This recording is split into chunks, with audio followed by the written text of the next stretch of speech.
buenas tardes a todos y bienvenidos a un nuevo programa del canal de Vicente Fuentes y de la web ufopolis.com. Lo poco que sabemos del pasado en ocasiones nos deja incógnitas que rebasan nuestra imaginación, y es que hoy vamos a estudiar la figura de Robert Oppenheimer, el científico que junto al físico Enrico Fermi fue el padre de las bombas atómicas que se lanzaron sobre Hiroshima y Nagasaki. Su frase, tras crear aquellos monstruos, pasó a la historia. Dijo: me he convertido en un destructor de mundos. Y claro, esto lo hizo con estupor al observar los resultados de su creación, algo que le martirizó de por vida y por lo que trató por todos los medios de evitar el uso indiscriminado de bombas nucleares durante la escalada atómica de la Guerra Fría. Robert Oppenheimer tenía mala conciencia, pero es que además también conocía sorprendentes datos sobre el uso de tecnología atómica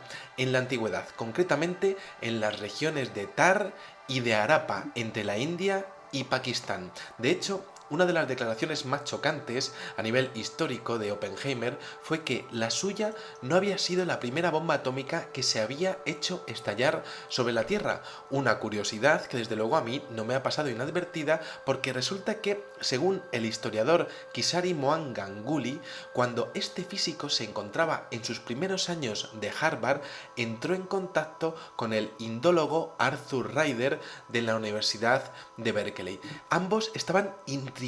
por los enigmas del posible uso de energías complejas hace miles de años en la India, y juntos desarrollaron diferentes investigaciones sobre textos sánscritos en donde aparecen referenciados diferentes objetos y eventos que indicarían claramente la existencia de una sofisticada maquinaria utilizada, por supuesto, con usos bélicos que trascienden las posibilidades de la ciencia de aquel entonces. Claro, ¿qué es lo que aparece en estos textos? ¿Se basó quizá Oppenheimer en ellos para desarrollar la energía atómica, las bombas nucleares? Claro, al estar hablando de uno de los científicos más influyentes del siglo XX, choca bastante el hecho de que se dedicara al estudio de un tema tan poco conocido y que casi estaría rayando pues lo que sería la ciencia alternativa. Pero claro, estamos hablando de una serie de textos que son históricos en la India y que, aunque no sean muy conocidas, desde luego pues existen desde hace miles de años. De hecho, según Ganguly, Ryder y Oppenheimer tenían conocimientos adquiridos de esos libros en donde se exponían teorías que realmente estarían indicando pues cómo formar o cómo, pues cómo hacer este tipo de elementos tecnológicos, y de hecho esa sería la razón de la formación de algunos de los desiertos de la Tierra, que se corresponderían con lanzamientos de misiles termonucleares hace miles de años. Ahí tenían el nexo, es decir, que en esos textos de la India asociaban claramente lo que serían los lugares de explosión de esas antiguas y supuestas bombas atómicas con la creación de desiertos que a día de hoy todavía no se habrían recuperado. Claro,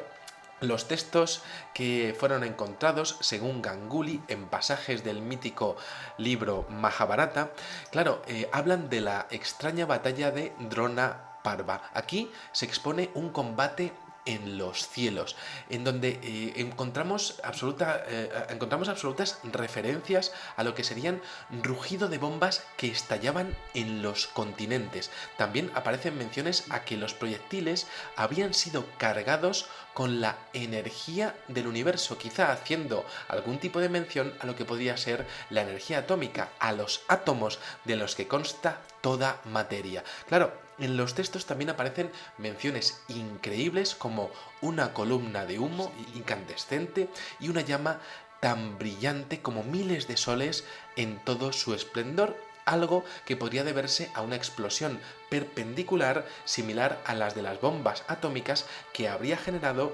círculos concéntricos de ondas que se extenderían por todo un territorio y que se verían en el horizonte. En las menciones, según este historiador Ganguly, aparece también una explosión desconocida como una gigantesca expansión de muerte. Esta expansión de muerte habría reducido a cenizas la raza entera de los Brisnis y los andakas. Expone también el texto que tras unas horas la comida y los alimentos devastaron a aquellos que sobrevivieron a la explosión mientras los soldados intentaban lavar en vano su equipamiento y sus vestidos. Claro, estamos hablando de alimentos irradiados por algún tipo de fuego nuclear hace 12.000 años. Tendría que haber, desde luego, algún tipo de prueba enterrada en alguna parte, no todo puede haberse perdido. Claro, esto enlaza con los últimos descubrimientos realizados este mismo año 2015 en Harappa y Mohenjo-Daro, sobre todo en la ciudad de Harappa, en donde aparecen supuestamente esqueletos esparcidos. Hay varias fotos por internet, pero yo no puedo dar verosimilitud a las mismas porque no conozco la fuente, pero se habla de que realmente es una ciudad como si hubiese sido abandonada de repente, como si un incidente súbito hubiese acabado con sus vidas mientras toda la población huía despavorida de la ciudad. Se observan que estos esqueletos prácticamente están dados de la mano, y lo más interesante es que presentaban muestras de radiación, tanto esos supuestos cuerpos humanos, esos restos humanos, como lo que serían las piedras y el entorno de lo que quedaría de esa ciudad de Harappa, bueno, pues estarían mostrando lo que sería radiación 50 veces superior a las encontradas entre las víctimas de Hiroshima y Nagasaki. Existen igualmente vestigios geológicos en donde aparecen piedras derretidas debido a un proceso de exposición a un calor extremo que habría iniciado procesos de vitrificación instantáneos. Claro, significa eso que allí existen pruebas del uso de armas nucleares en esa región del planeta, en la antigüedad más remota, ni más ni menos que hace 12.000 años, en el año 10.000 antes de Cristo. Pues resulta que no sería solo allí, porque los restos encontrados también abarcan algunas regiones colindantes con el río Ganges y a las montañas de Rajmahal, en donde también aparecen este tipo de vitrificaciones en las murallas de las ciudades, como si hubiese habido un calor tan impresionante que hubiese derretido a la propia roca, y que esto no se debiese a ningún tipo de meteorito, de asteroide o de posible reactor natural y nuclear conocido. Claro, cabe destacar que esa zona del planeta se caracteriza también por la ausencia total de actividad volcánica, y que la vitrificación normalmente comienza a alcanzarse a temperaturas superiores a los 1000 grados. Y claro, estamos hablando de qué habría podido tener, qué tipo de corriente de aire superior a los 1000 grados podría haber habido hace 12.000 años. Y sobre todo, cuál habría sido la fuente, qué tipo de armas fueron utilizadas en el imperio Rama, que es la actual India, y qué tipo de residuos se habrían encontrado a 17 kilómetros al oeste de Jodhpur. Según Ganguly, una densa capa de ceniza radiactiva fue encontrada en Rajasthan, en un área que cubre a día de hoy ni más ni menos que 5.000 kilómetros cuadrados, con uno de los índices de mortalidad infantiles, según este autor, mayores del mundo. Claro, la zona igualmente puede apreciarse vía satélite con un cráter visible de 2.154 metros de diámetro a 400 kilómetros al noreste de Mumbai. Claro, lo más interesante del caso, según este historiador, es que ese cráter podría llegar a tener hasta 50.000 años, con lo cual tendríamos que remontarnos directamente a los albores de la civilización, en donde en Europa estaríamos encontrando serían restos de homínidos, pero en la antigua India se estarían librando auténticas batallas nucleares. En la geología de la zona igualmente no se ha descubierto ningún tipo de marca de caídas de meteoritos, como decíamos, o menas radiactivas en el subsuelo, algún tipo de mena de uranio, nada de nada. Aún así,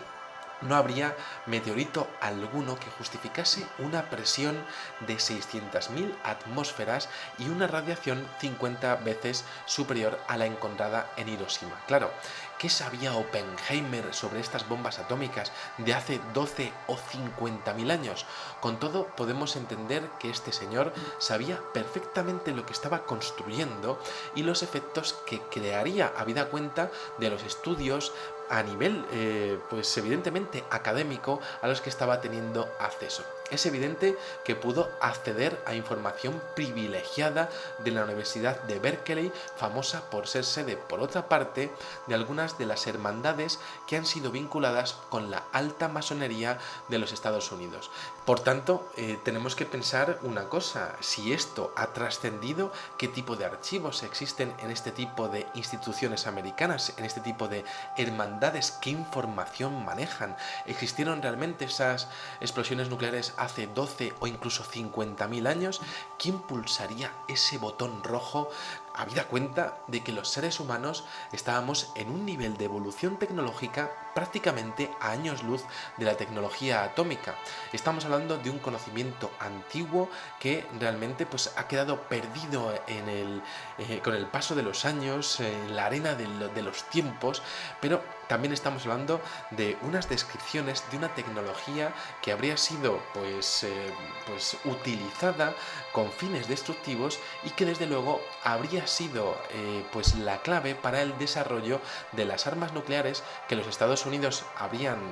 finalmente construido y que les habría catapultado a ser la mayor potencia del mundo desde los últimos 50 años. Ya lo eran, pero a partir de esa crisis que hubo con los misiles de Cuba y con todo lo que fue la Guerra Fría, también cómo ganaron la Segunda Guerra Mundial, pues evidentemente el dominio de ese país es incontestable tanto a nivel económico como a nivel bélico, habida cuenta también de lo que sería su presupuesto militar. Nada más, espero que os haya gustado muchísimo este acercamiento que hemos tenido a un posible evento nuclear o varios eventos nucleares en la antigua India. Nos estamos remontando realmente a una antigüedad absolutamente colosal y desde luego seguirán produciéndose nuevos hallazgos en estas ciudades de Mohenjo-Daro y de Harappa que es posible que desafíen nuestros actuales conocimientos sobre lo que consideramos la línea del tiempo de los seres humanos. Nada más, espero que os haya gustado muchísimo este videoprograma y os espero en el siguiente. Muchas gracias y, como digo siempre, salud y suerte. Adiós.